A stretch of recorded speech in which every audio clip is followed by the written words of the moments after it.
Good evening. Is that working? I can't tell. Yes. Yes, I can't see anyone, which is probably good. I'm here to welcome you. I'm Sven Berkowitz, I'm co-editor of AGNI. Bill Pierce. I'm here to welcome you to the public launch of AGNI 98, which is the best issue to date, following a long line of issues claiming the same distinction. Numbers. We are very near to the threshold number 99, and you can't hear 99 without automatically thinking 100. And thus does a journal make its way into the future. But we are here tonight for right now. And our readers tonight are Jennifer Haigh, Mandy Gutmann-Gonzalez, Dennis Nurkse, and our own senior fiction editor, Mary O'Donoghue. And there will be a musical interlude by vocalist and bassist Hazel and guitarist Klein.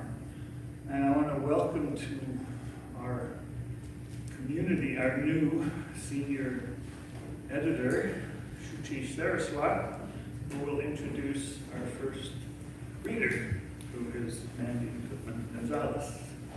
Come on up, Shuchi, and do your first public reading.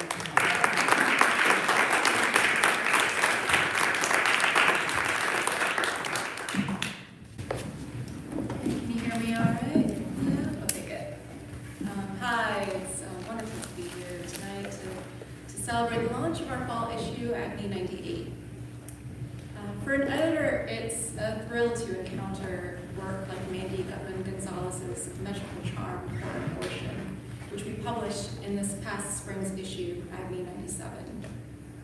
This hybrid prose poem plays with form and reinvents itself on every page. An imagined dictionary, a medical intake form, a brief history of abortion drugs, charms and incantations, all meld together to voice the experience of inhabiting a body that others wish to define and control. Mandy is a Chilean poet, novelist, and translator, the author of the novel La Pava, which is published in Chile, and the author of the forthcoming poetry chapbook A/M, which uses court records of the Salem witch trials to uncover the power and violence residing within the language of the legal system. I'm so pleased to have them here with us tonight. Please join me in welcoming Mandy Gutmann-Gonzalez.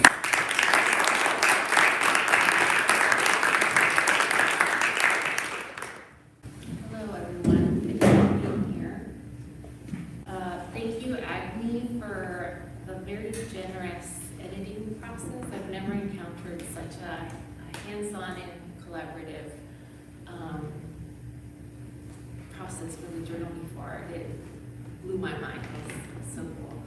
I'm going to be reading the poem that was just mentioned, Magical Charm for an Abortion poem, hybrid piece, whatever you want to call it. And I'm going to be reading a more abbreviated version because that's the time that we have. I dedicate this reading to Palestinian liberation and Jewish freedom. We're not free until we're all free. This is part of a series of metrical charms. Metrical charms are a medieval form that includes an action that needs to be performed in a series of magical words, the charm, that if combined together produce a magical outcome. And I have a series of these poems. I'm asking myself, what kind of situation in our contemporary moment might I want to solve via a charm? So this is Magical Charm for an Abortion. If someone has an unwanted insect or snake in their uterus, sing these words while you pound Druda to dust, and before the afflicted drinks it, sing 3 times more, once into the mouth and once in each ear.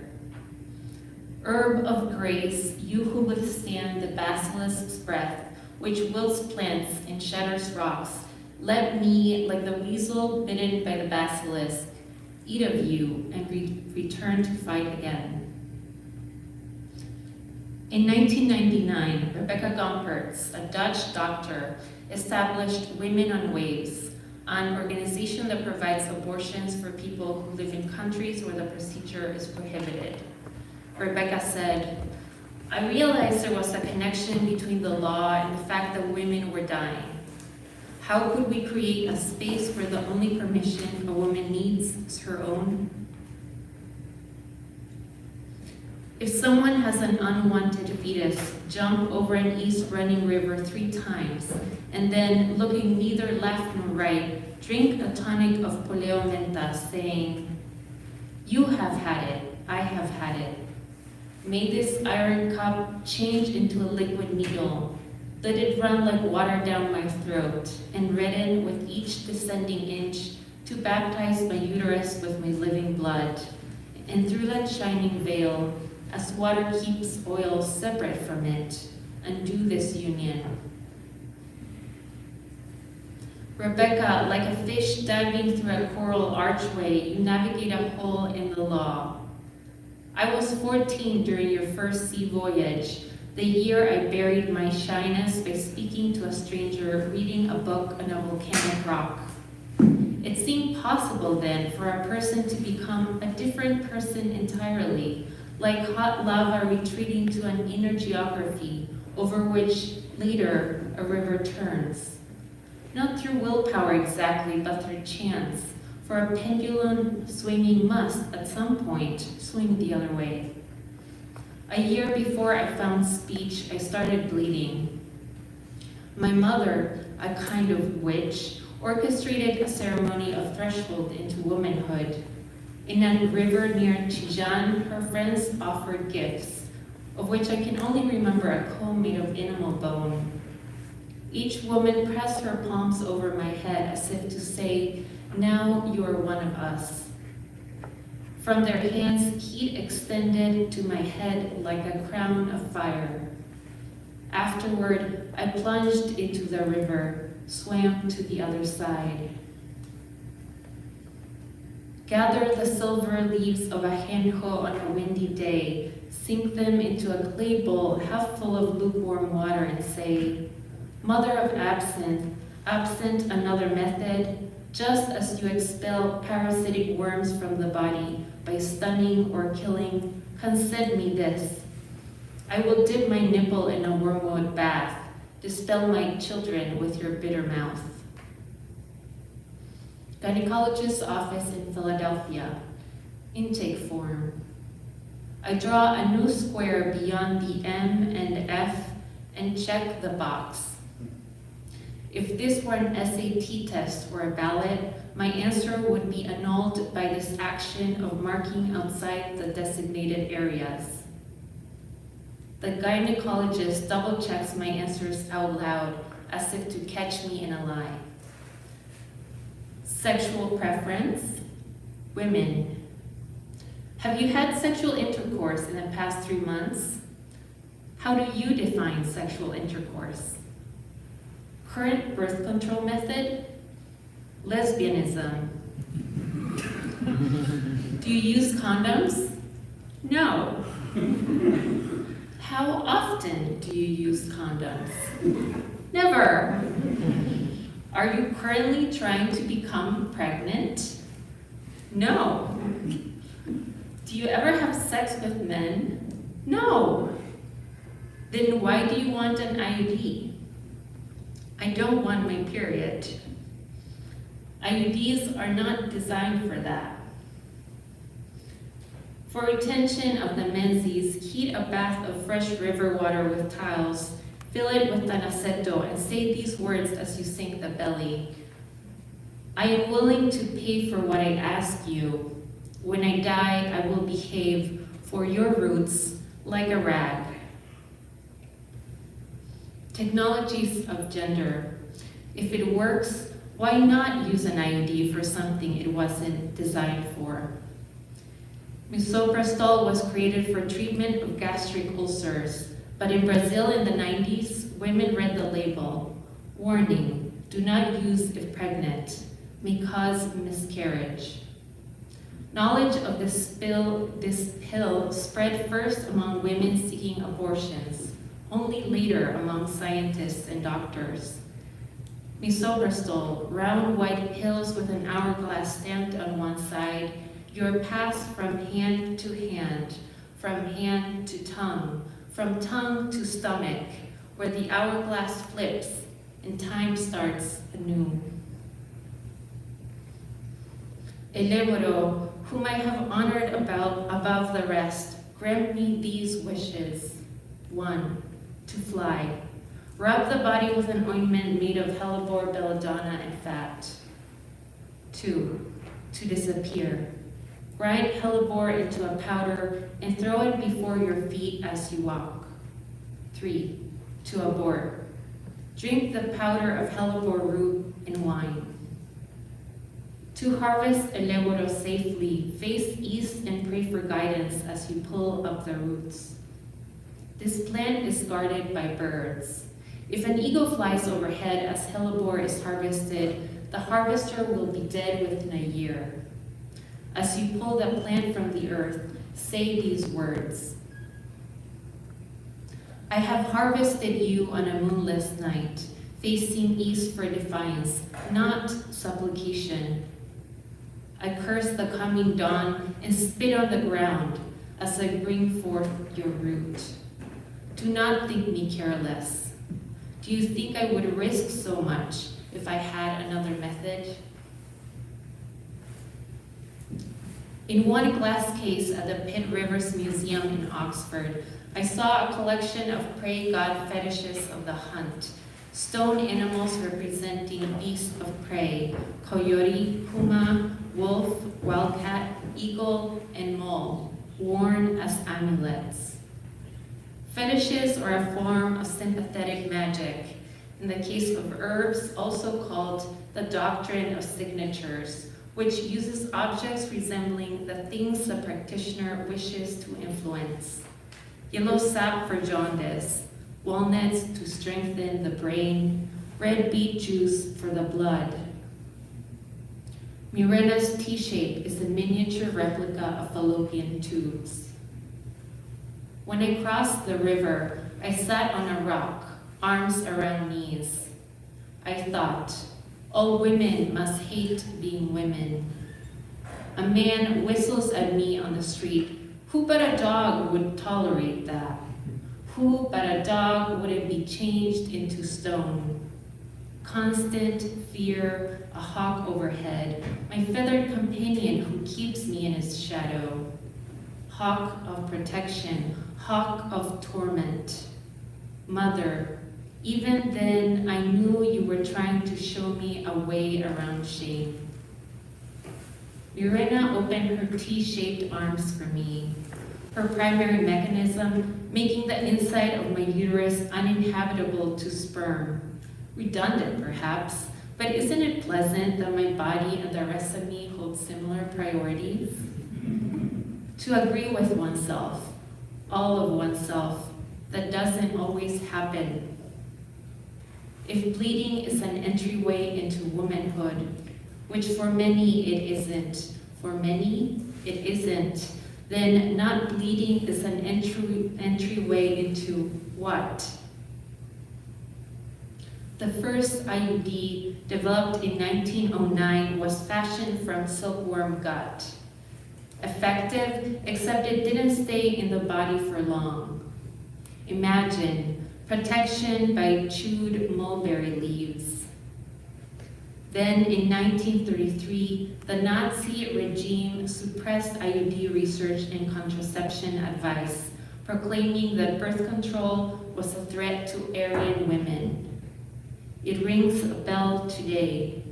Those Brazilian women from the 90s looking out for each other saying, don't hold your breath for the law. Find what you need in my hand. Thank you.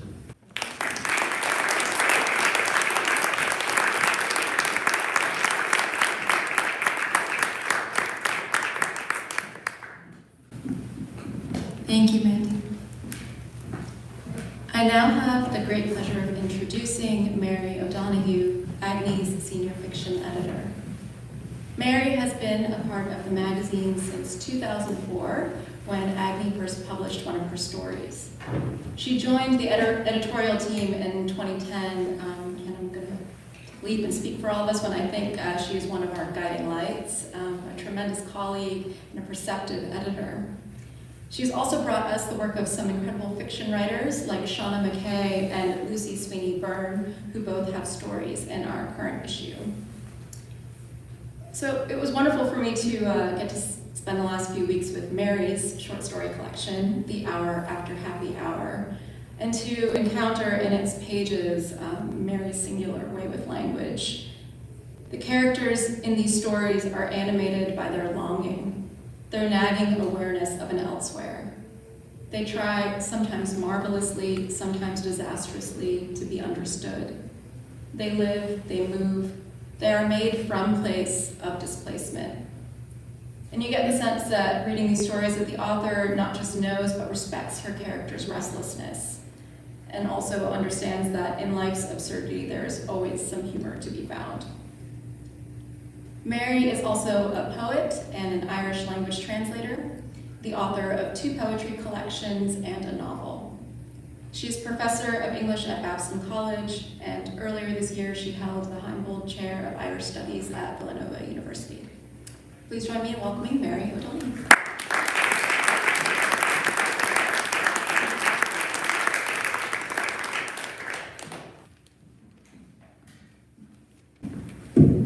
Thank you, Chuchi, for that extraordinary introduction and such a close reading of what I was trying to do, because we're always only ever trying.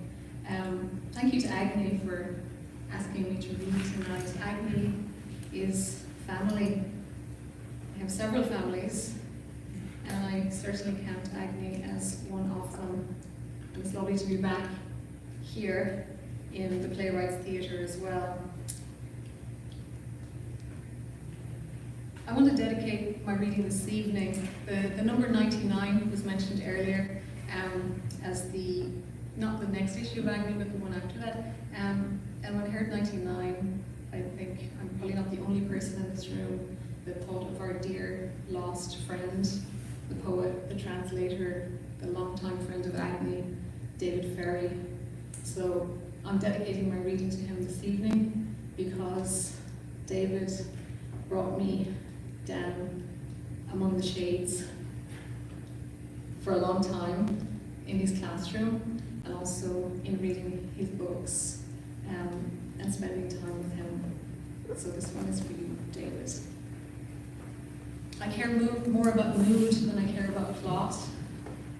I'm also really surprised and tickled at having chosen the story that I chose to read for this evening, because Mandy and I are meeting for the first time, but our texts, at least for the opening of this story, seem to have met before. This story is called Mavis de Fleur.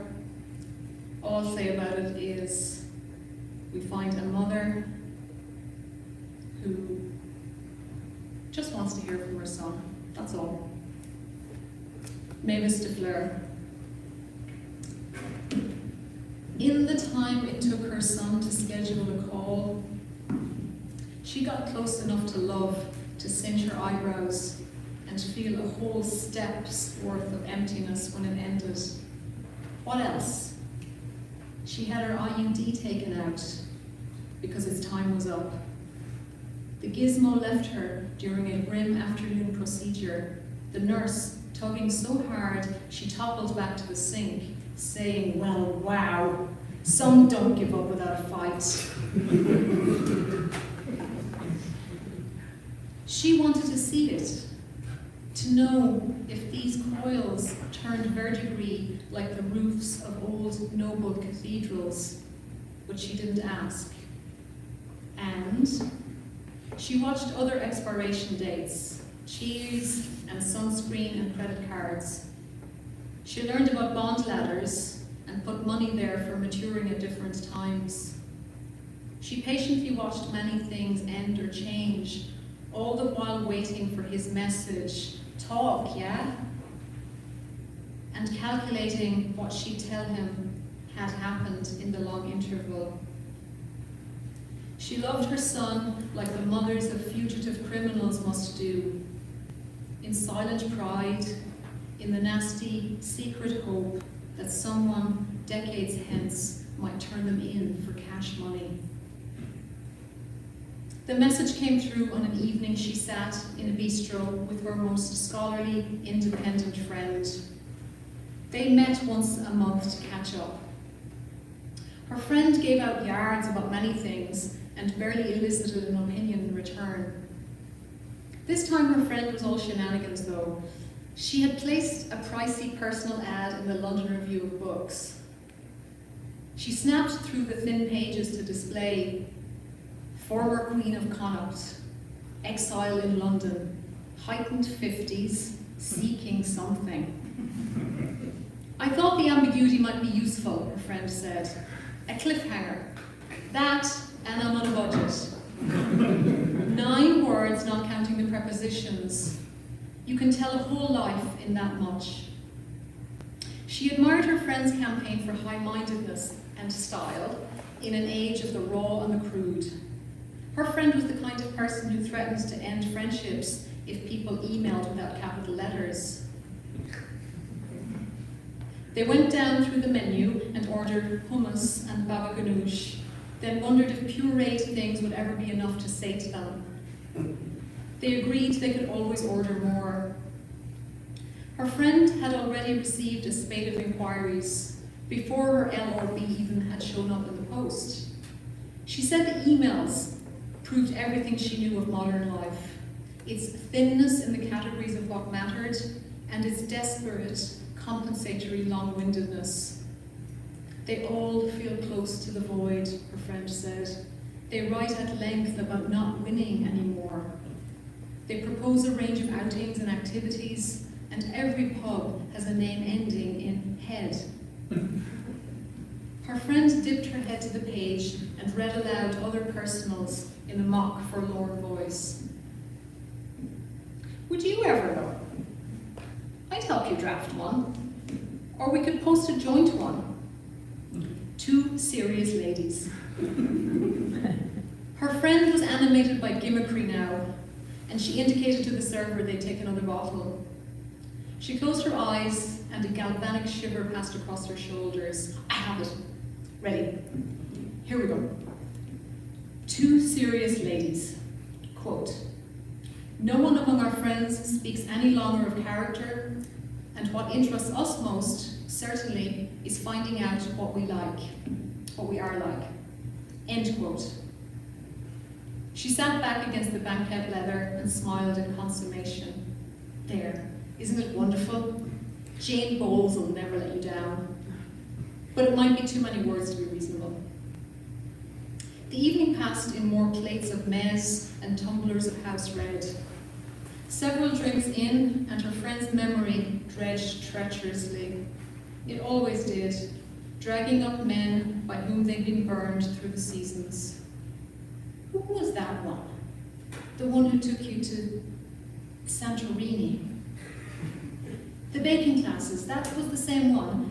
The baking classes that you paid for, and he couldn't be bothered with laminating the pastry. She remembered him, yes, and cycling heavy bikes around Hyde Park. In the evening, her legs had been heavy and indolent, as if they were the chiefly sexed part of her. So there had been nice times too. For the rest of the evening, they tore strips off Prince Andrew and other royal fools. When she took out her phone to send half the bill to her friend, there it was. Talk, yeah? In a blue bubble, sent from the seafloor or the sky. She tacked as fast as she could to the tube, squeezing the phone in both hands, rushing out the sliding doors like a bully. She slipped into her flat quietly and quickly as an envelope and arranged herself at the small kitchen table, phone against the snake plant. When he came into view, he was turned to the side, almost fully around, and astonishing light splashed him from some high window. His hair was white now, and long, where last time it had been pepper grey and cut in a shag. The white looked better against his pink face, more committed and consistent a colour scheme. But still it was a shock, and her chest worked hard to draw breath and hide her dismay. Judging already, is it? His voice was both scratchy and mellifluous. No, no, she said, you know me. I always get a bit winded at the sight of you. He tilted his head beguilingly. You've been out in the town, I can tell. Nice jacket. A date?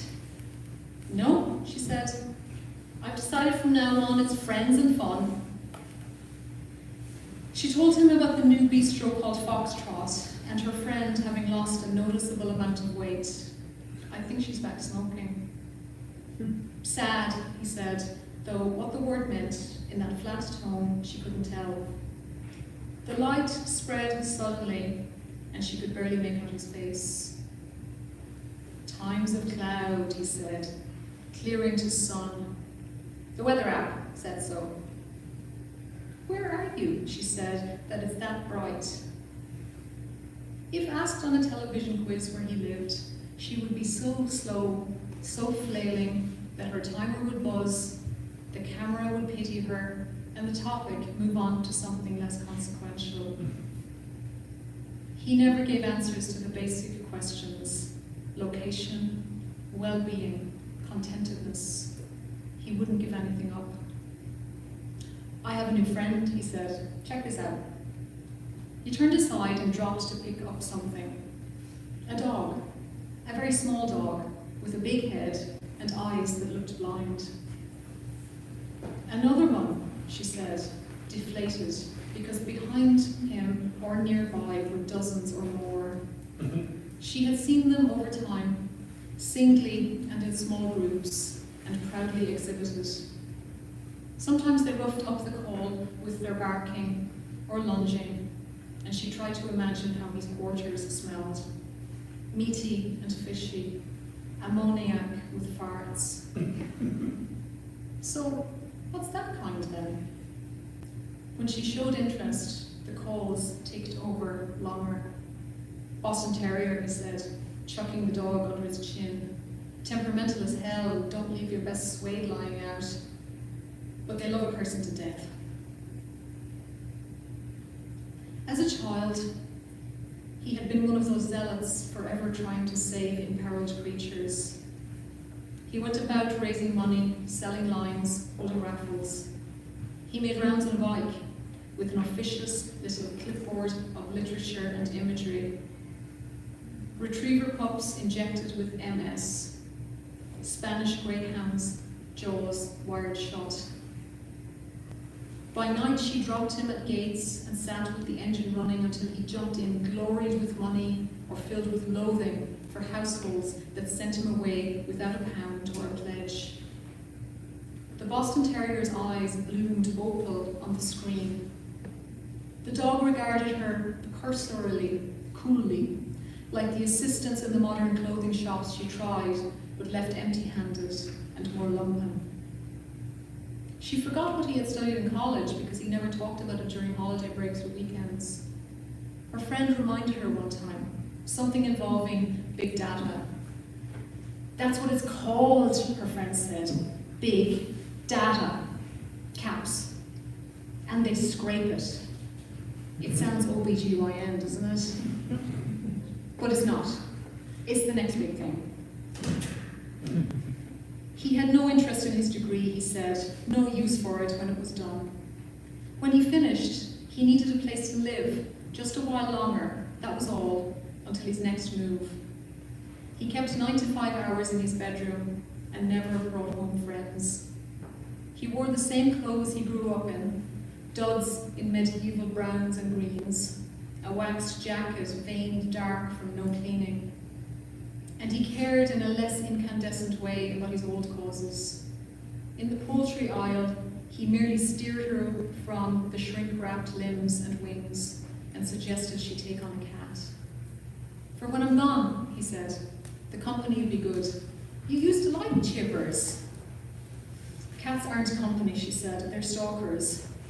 Chivers was an exception. She heard him moving in the kitchen during his last month, rattling pasta into saucepans and tinkling spoons into teacups. In the end, he stayed all the way to Easter. By May, his bedroom was neat and neutral as a soldier's quarters. How many now, she asked. Dogs? I don't count anymore. What's the weather like? She tried.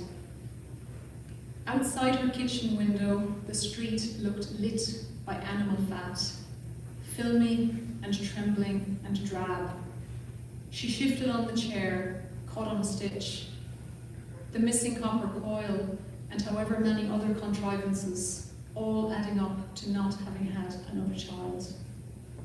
He asked if she still used the same weather app, the one that used to reach for poetic language like times of cloud, like nascent thunder. But by winter it got lazy, she said, didn't it though? Everything was wintry mix, everything. If he were in that job, he would go full blast for the worst conditions. Milk comes frozen home in pail. Fog as thick as rue. High probability of lows and depressions, she thought. Some spotting that may be a period, she said. She used to make those kinds of jokes because she saw it as part of his education. When he was 7 or 8, she told him how it all worked. Living room couch, cat on his lap for comfort. What went where, and all the necessary and sufficient conditions. He turned waxy and pale and grabbed Chivers' mother so sharply that the old tabby squalled at the assault. What? He had said then, why? Why? She asked if he was reading and writing again. I'm tapping, he said. I'm tapping a bit. He got out of the chair and spoke from outside the frame. If I put my mind to it, I could write a biography for each of these little souls. The camera refocused and she saw dogs and more dogs. By the time she thought she had a head count, every time she thought that, one left the tableau and a few more wandered in. They seemed content to be packed so closely. The phone flashed green across the top. Her friend. She pressed red and continued to peer into the heaving hive, fur and legs, every so often an ear. Forget writing, she said. You should paint them. That's what you should do. They're already a painting. At least it looks like that on my end. You're funny, he said. Your enthusiasms. We all remember the time you said no way to getting a dog for real. Her stomach tightened to the blow. She hated when that time came up in conversation, and it always came up. You just wouldn't believe a person could love an animal as much as a person. That's right, she said. I was way off, way off. Her friend again, this time a message. She could read it and keep him on the line too. Hang on, she said. Fleur sending something. You know that was never her real name, he said. She told me one time. It's Mavis. She hated it. She took the news like an indignity. To have been out of the know all this time. And here she was, Fleur, of all coquettish names, sending her a text about a London Review of Books email.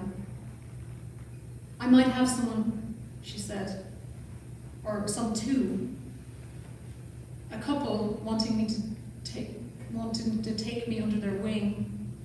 They're well appointed in Bloomsbury, thoughts. Now the screen was commanded by a pug, its face a dark mask, and its eyes oozing miserable grey discharge. She took the phone in hand to type.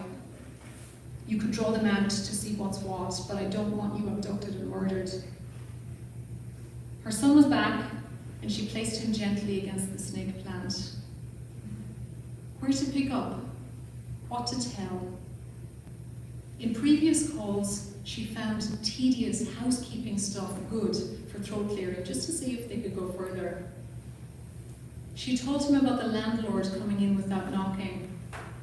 With a tablet he said he must use for floor mapping. He walked around her square feet like a beach figure with a metal detector, hypnotized and determined to hit easy money. I'm worried, she told him. I'm very anxious. Rents are going up without a buy your leave. Buy your leave. You're from another century, you are. And she was. And he was. And they laughed together in the breach. I'll leave it there, there's more, but I think that's an okay place.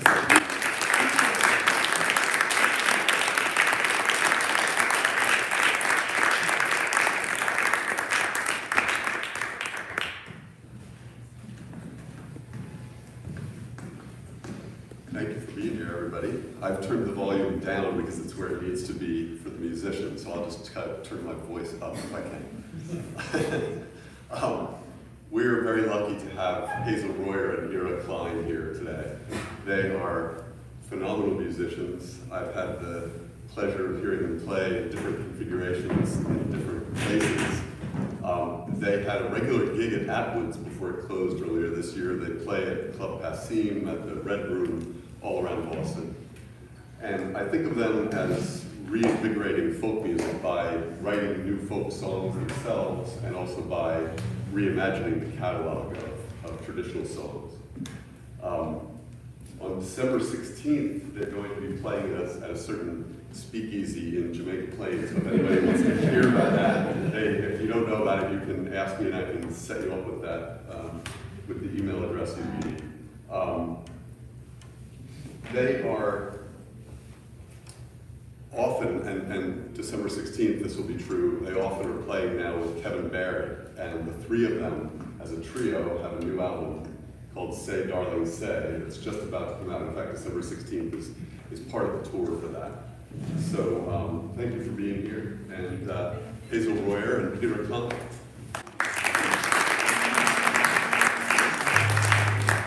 This first song is a song I wrote, and the song after that is as Bill said, a reimagined folk song that we like to do that to some old traditional songs, where we keep the melody generally and just change the chords and the arrangements and how it's played. So not very traditional, but you know, taking from tradition and molding it.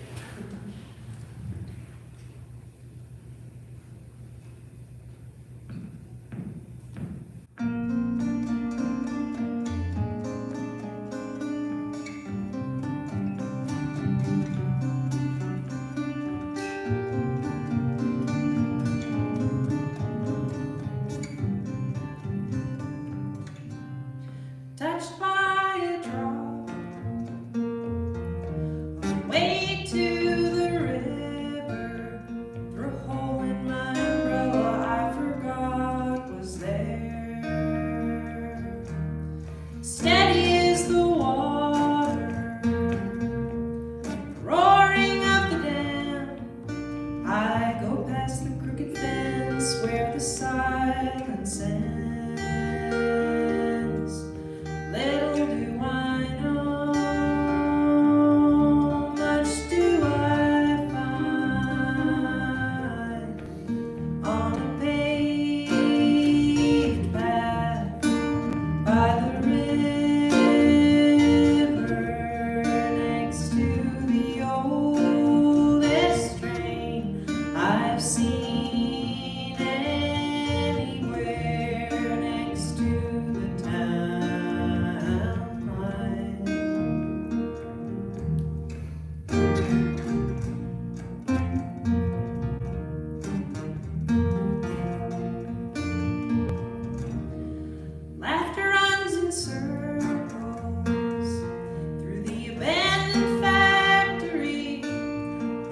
upstairs and through the windows boarded up, I can't see. I leave in a hurry, something pushing me to go. The murmur of birds comes from the floors below. Little do I know, much do I find on a paved path by the river next to the oldest train I've seen anywhere next to the town line.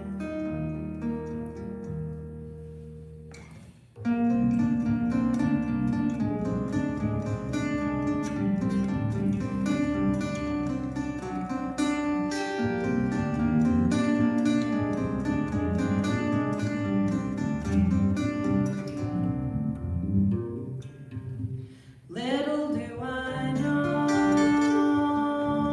much do I find on a paved path by the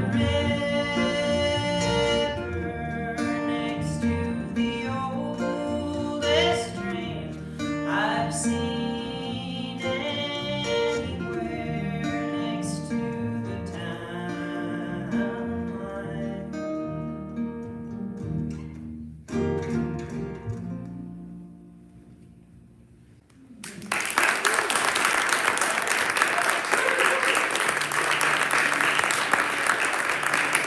Song is a song called Little Pink.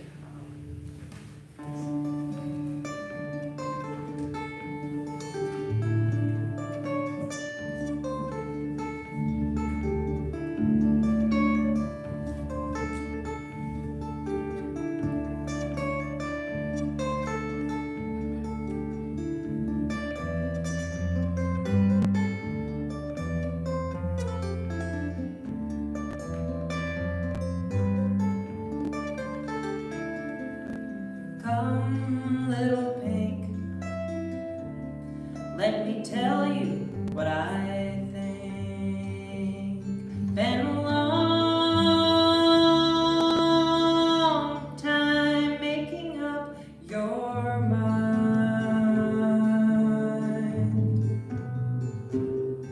I used to think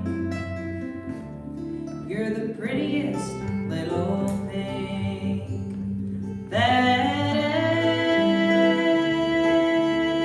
ever the sun shine on.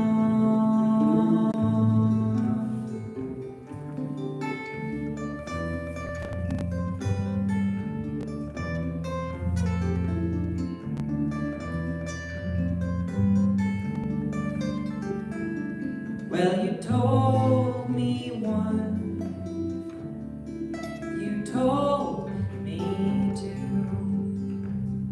Well, you told me 10,000 lies. You told me more lies than there's stars in the sky. Well, you'll never get to heaven when you die.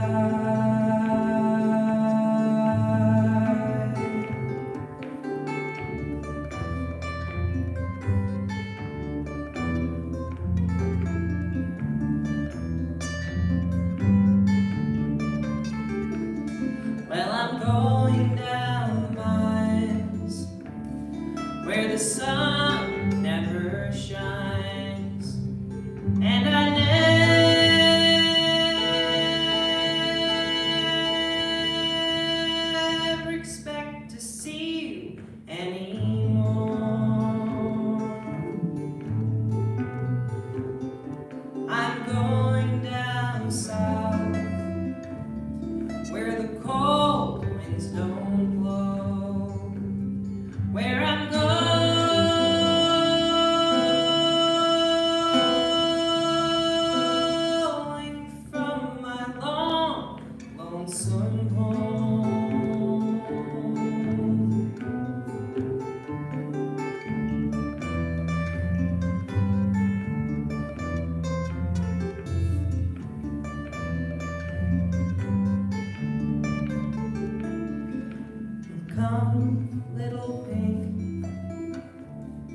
let me tell you what I think. Been a long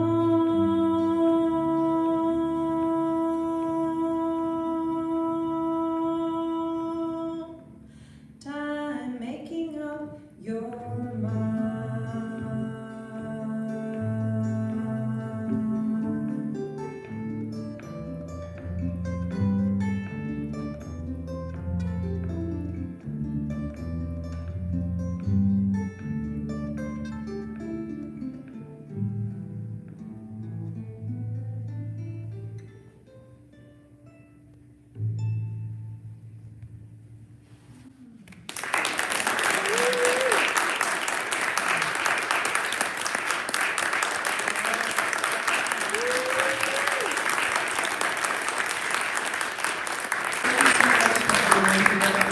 Thank you for AGNI for doing this wonderful event, and for having us.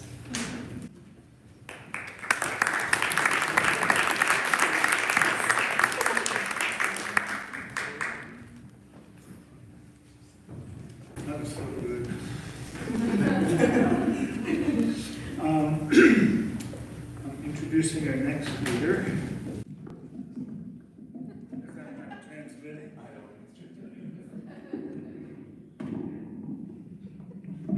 we'll try again. Yes.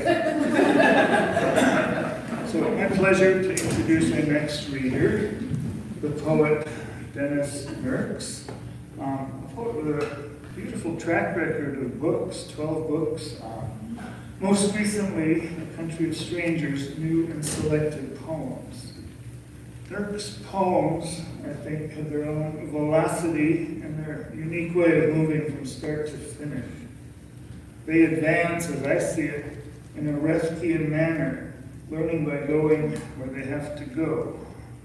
His instinct for transition lets him work with the subtle discontinuities, and these let him achieve the eloquence of implied connection. So, welcome up, Dennis.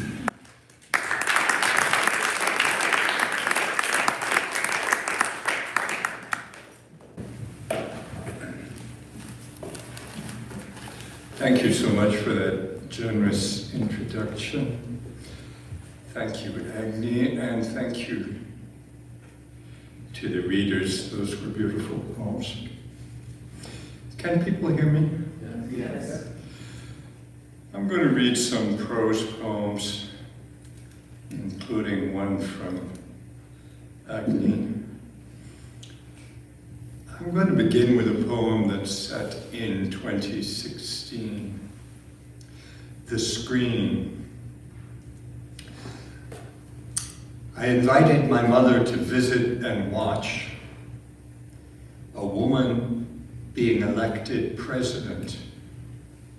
We sat in front of cable news. I swear, we each thought of holding hands.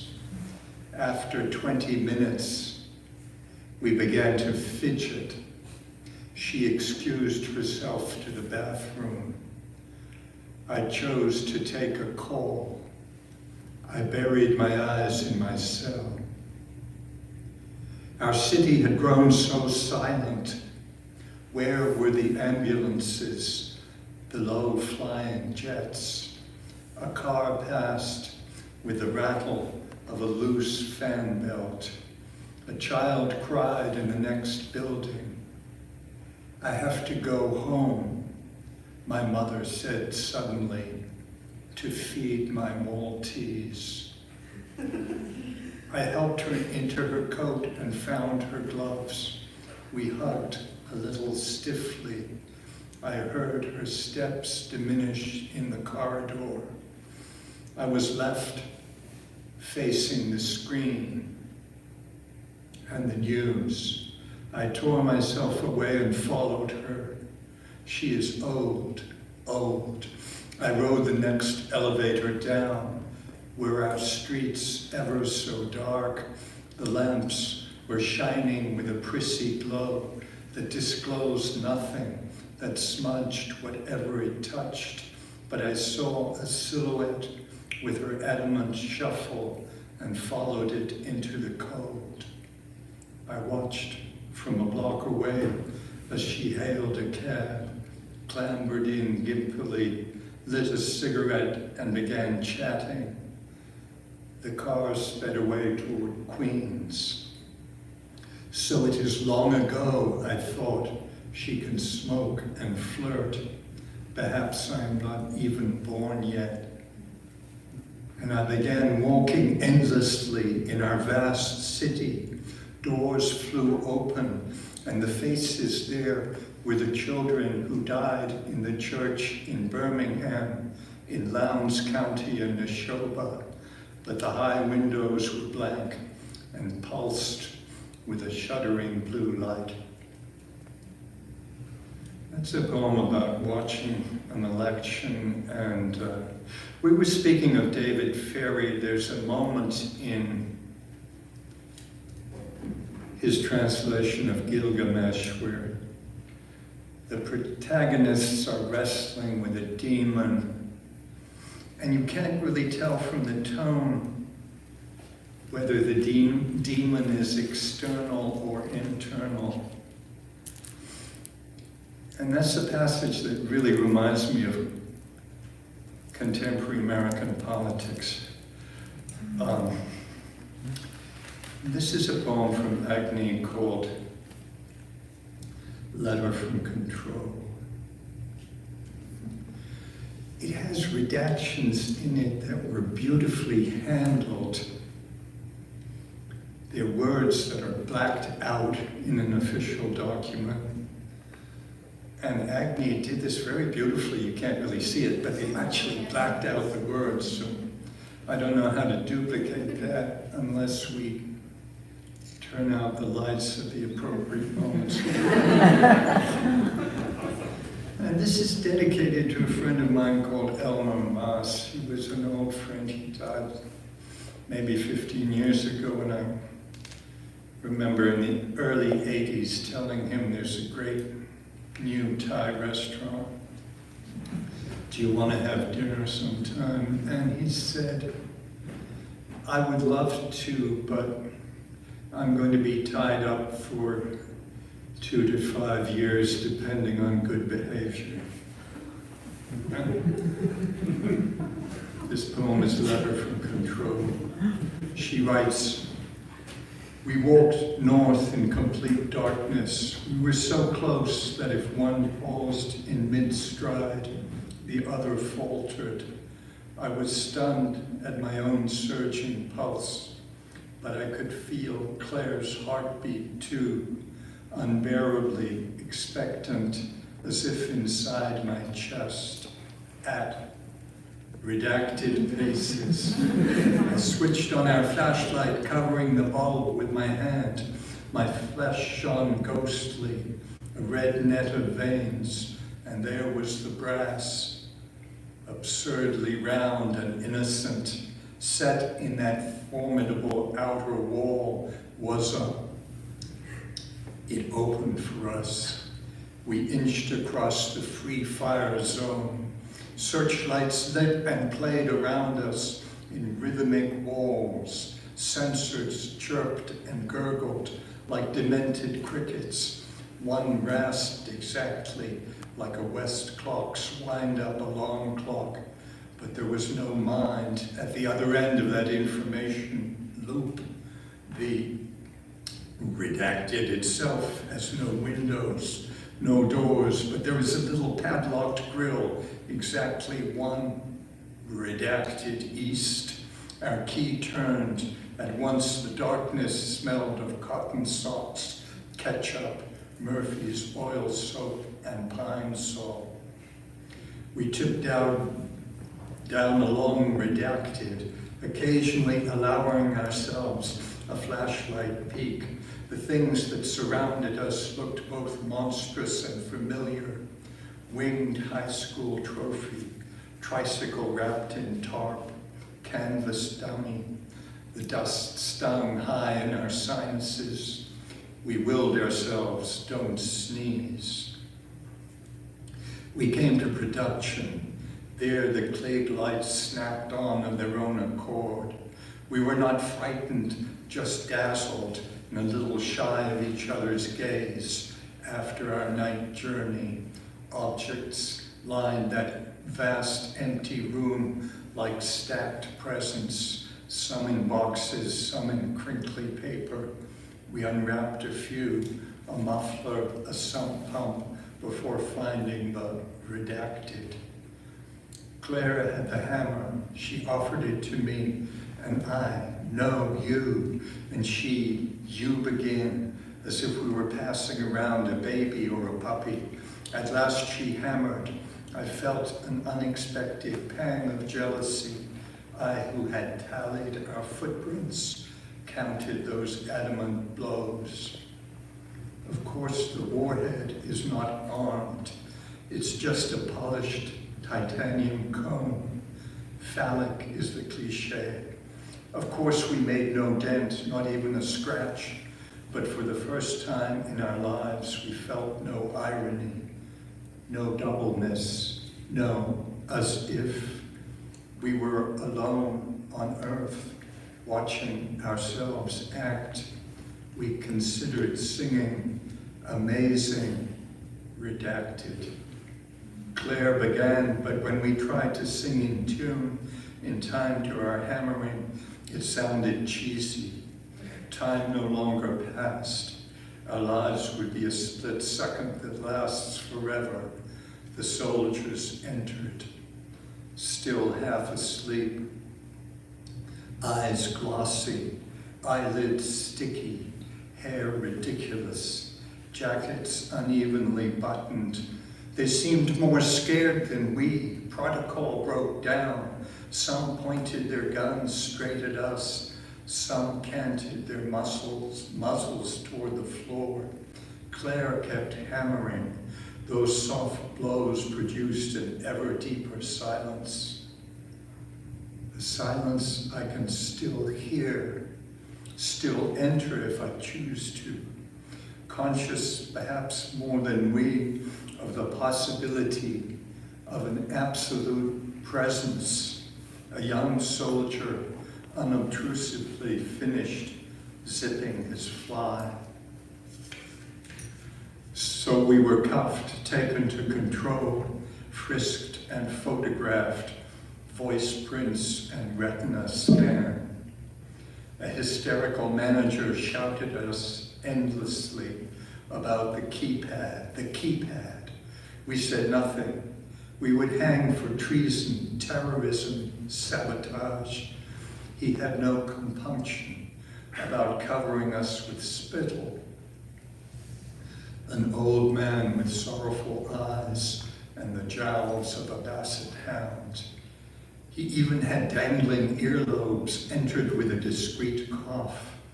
His Armani suit was incongruous in that, redacted before sunrise, he murmured sad news.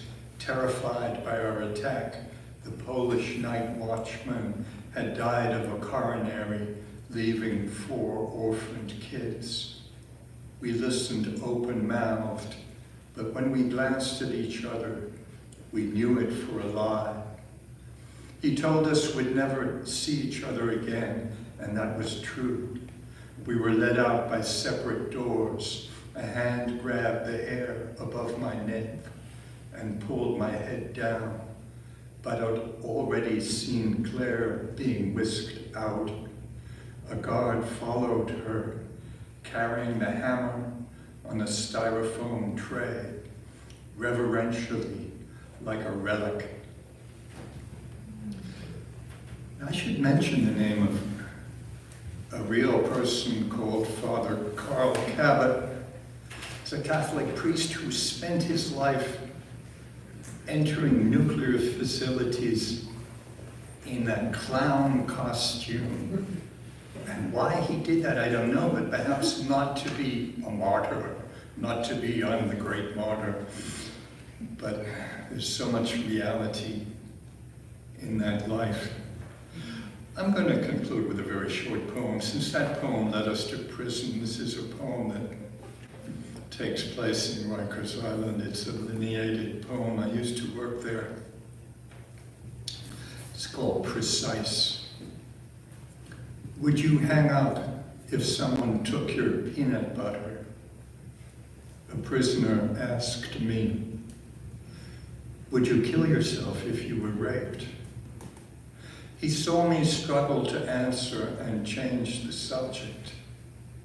He talked about the snow, dark blue flurries, and the strays that twist like smoke around the 73 buildings of Rikers. Inmates feed them, and still they are starving, he said. Then he caught me wishing I could glance at my watch, and he said, "You have only 5 more minutes of me." He was perhaps 16. It's an adult jail. He called himself Precise. That was the brand of the ballpoint. Precise black pilot. He could use it only during class. His real name I never knew. When I left Perimeter, when the poetry teacher passed control, the snow was almost impenetrable, and the bus honked twice.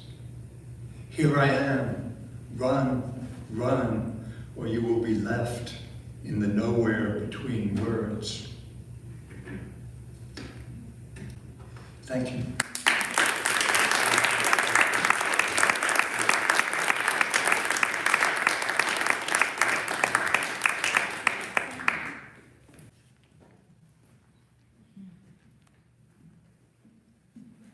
It always happens that these readings, the individual readers reverberate across, back and forth between each other. And I feel it happening so much between these readings and what we're living through in the world right now in so many different respects. And it happens that Jennifer Haigh, our next reader, Jennifer and I were together with a small group on that night when Trump was elected. So there are several ways that I can introduce Jennifer. One of them is the way I think she gets introduced in a lot of places. She has written many novels, a book of short stories, and one of the beautiful things is that her books, starting with Mrs. Kimball and Baker Towers and continuing, have often explored the fictional town of Bakerton, Pennsylvania, in western PA. And you can tell I'm from PA too, because I call it PA. So we've always had, as one stripe of our friendship, the fact that we're both Pennsylvanian. She writes about western Pennsylvania, which I don't know terribly well, about the coal mining area. My father's from the coal mining area in northern Pennsylvania by Wilkes-Barre. And she writes about the area that's much closer to Pittsburgh. She's done that in other books also. She's also written books set here, and in her latest, she does both at once. That's Mercy Street, which just won a week or two ago the Mark Twain American Voice in Literature Award. She's won the Penn Hemingway, she's had a Guggenheim Fellowship, she published Faith and Heat and Light, also well-known novels. So I'm proud of all that. But I've gotten to watch from a distance, but through our friendship, watch how she works. And she's very much a working novelist. She teaches, but only as an occasional thing on the side. She's managed to make her writing, a paying career, as very few have.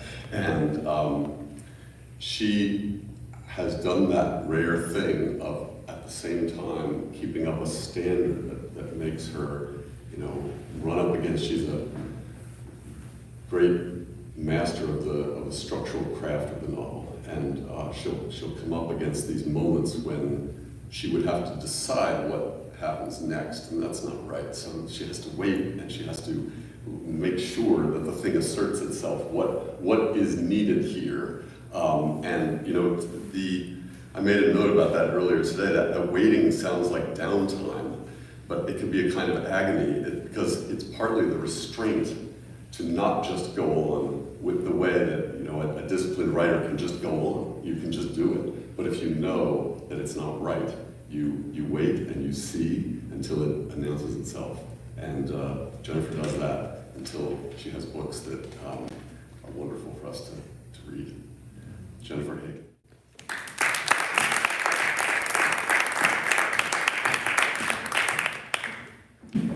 Oh, it's so great to read after Dennis. I just feel like my brain has been lit up in all sorts of astounding ways. I'm going to read to you a brand new story. I've never read this out loud before. This was just published. It's called Citizen. When I woke this morning, the Audi was gone from the driveway. This in itself isn't unusual. Gordon, my husband, is an early riser. Most mornings he slips out of bed just after dawn, eager to start the day's work. When he came back, I saw that he'd gotten a haircut. Nice, I said, running my hand over his head. Gordon has a fabulous head of hair, mostly gray now, but still thick and luxuriant. He is, we both are, 65 this summer, but suntanned and freshly barbered, he looks 10 years younger. He's still a handsome man. And an oil change, he said, kissing me. I have to go into the city this weekend. You're driving? The city, New York, is an easy train ride from Boston. Gordon is a painter and knows many people there, artists, curators, collectors, gallery owners, though none of these people is likely to be in town on a glorious weekend in June. It's kind of last minute, he said. Sorry about that. It was the apology that got my attention. I know, people apologize all the time. I am Canadian. But Gordon is not that type of person. After breakfast, he went out back to his studio. I went online to check the balance of our checking account. Then I took Lola for a walk. She's a Chesapeake Bay Retriever, our 6th Chessie. We've had them, usually 2 at a time, for most of our 30-year marriage. I grew up with Spaniels, and there's a Corgi in the neighborhood I'm fond of, but a Chessie is the only type of dog Gordon will consider. He is loyal to the breed. At dinner, I give him the bad news. Lola was sick this afternoon, I tell him, which is true. She must have eaten something. Gordon looks stricken. Did you give her water? Oh, I tried, but she won't drink. He gets up from the table and roots around in the pantry cabinet. We can't let her get dehydrated. Remember last time? He finds a can of chicken broth and pours it into an ice cube tray to make her special popsicles, a surefire way to get some fluids into her. If she isn't better, I'll take her to the vet in the morning, I tell him, after you leave for the city. For a moment, he looks confused, as if he doesn't know what I'm talking about. Oh, I'm not going, he said. Not if she's sick. I'll go another time. It's been a while, but I remember the signs. He will drive rather than take the train. There will be a large withdrawal of cash from our joint checking account, enough to cover a hotel room and an extravagant dinner for 2. He thinks he's being clever, but really, it couldn't be more obvious. Who pays cash these days? Nobody. Certainly not Gordon. The first time it happened naturally. Lola had been puking for 2 days straight, some kind of stomach parasite. The vet told us to watch her closely, and Gordon refused to leave her side. We're down to 1 dog now. Buster died last year of a rare canine cancer, and Gordon worries about her excessively. In her older age, Lola has become a spoiled only child. She loves me too, but when you get down to it, she is Gordon's dog. They are proprietary about each other. We never had children. Gordon felt it was incompatible with the artist's life, and I agreed, though I'm not an artist. I'm retired now, but at the time I was the dean of students at a large public university. Maggie is a citizen, Gordon used to say at parties. By this he meant I was a regular person, a contributing member of society. He meant it in a complimentary way. It was the secret to our harmonious marriage. I agreed with him about most things. At the time, it didn't feel like capitulation. My own feelings about parenthood were ambivalent, and Gordon's were not. He had a stronger opinion than I did, so it seemed natural to defer to him. He had stronger opinions about most things. Do I regret it? Only rarely, and only slightly. I do sometimes wonder what that other life would have been like. I also wonder, what if I'd become a nun or a scientist, applied for Fulbright, lived in England or Greece or Japan or India, kept skiing and trained for the Olympics?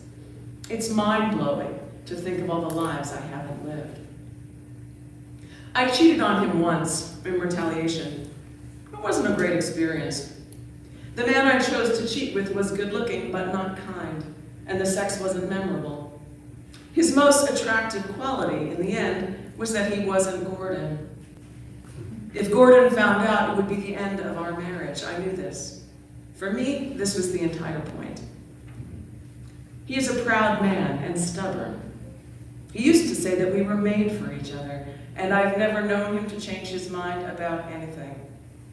Our marriage was a concrete bunker, and I didn't have the strength to tunnel my way out of it. The only way out was to blow it to bits. I never intended to come back, and I wouldn't have. I was living in a sunny top-floor apartment, 6 blocks from Harvard Square. You could still find them back then. And I'd met someone. No more artists for me. Frank was a molecular biologist. It felt like the beginnings of a life. When Gordon got sick, he didn't tell me. I might never have found out at all if I hadn't run into Alan Dershowitz at Whole Foods. We'd met a couple times. He owned several of Gordon's paintings, and he wasn't aware that Gordon and I had separated. "How's the dialysis going?" he asked. That night, I went to see Gordon in the hospital. After his discharge, I took care of him for 11 months. With his new kidney, he could live another 20 years.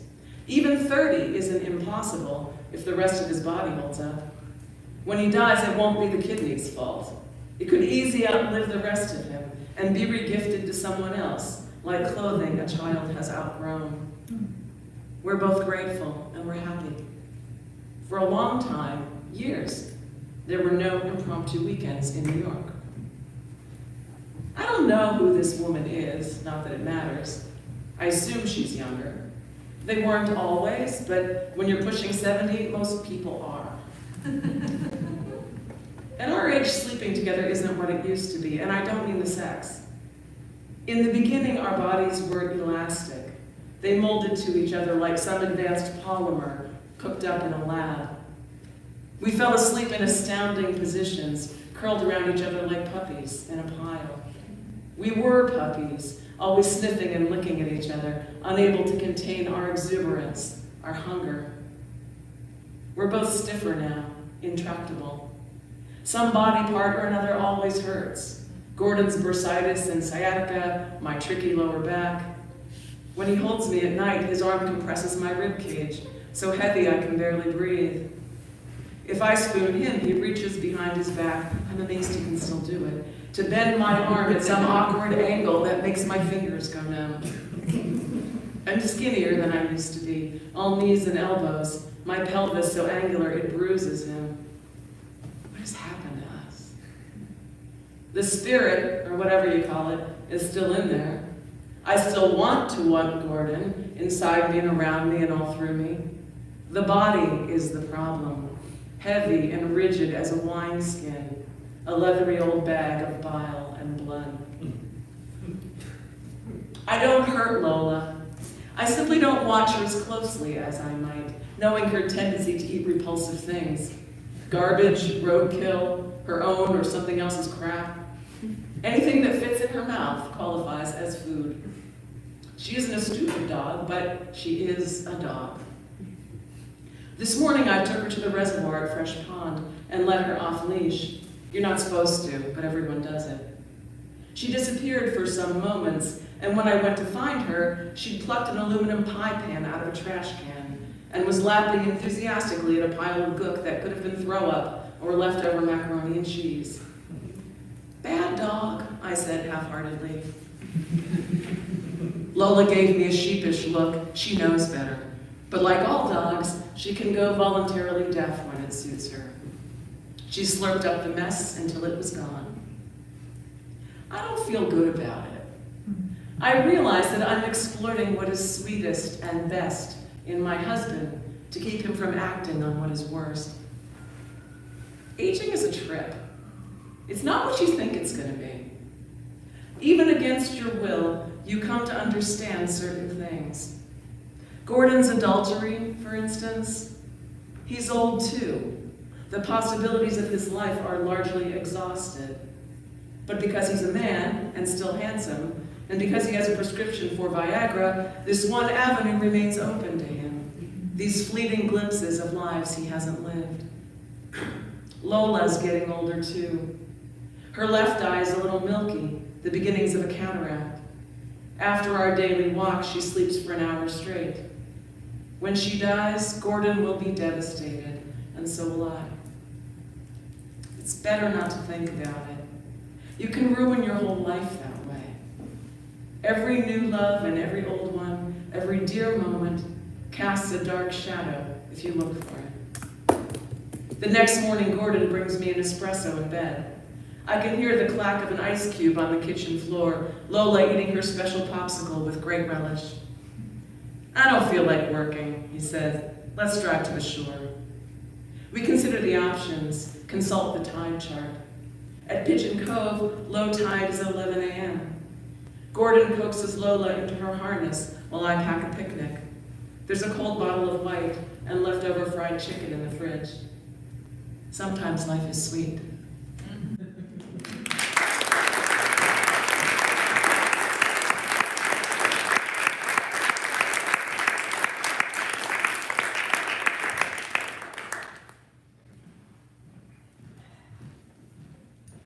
That was wonderful. Thanks, everybody. Thank you to our readers. And let's gather across the hall. We have issues for sale. I believe Dennis has brought some of his books, so some books are for sale. And across in the green room, right across the hall, we have a party, a gathering, a conversation.